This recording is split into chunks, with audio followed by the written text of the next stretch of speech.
ko. Tapos nag-gain ako ng friends. Sila ay mga taong may puso at malawak na pangunawa. Lalo na sa kalagayan ng iba at ng mas nangangailangan. Katulad ko, kailangan ko ng pera guys, pautang. Clingy po, sobra. Parang kailangan dinner, agahan, hapunan, lagi magkakasama. Tapos may moment pa, hindi natutulog, grabe. Binigyan niya po ako ng pamilya dito sa UPL. Family. Family daw.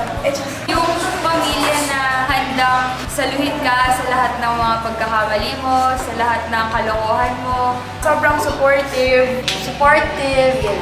Yung sasakit ka sa lahat ng trip mo sa buhay.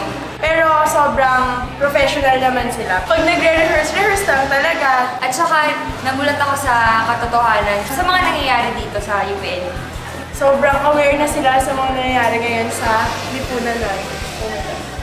Nabuo niya yung pagkatao ko, yung mga pananaw ko sa buhay, mas nasuportahan niya na yun talaga yung gusto kong paglaban. At saka yung patingin sa lahat, yung sa Ice With Sky is yung paninindigan talaga. Kasi nabuo talaga yung paninindigan ko. Tuloy lang tayo!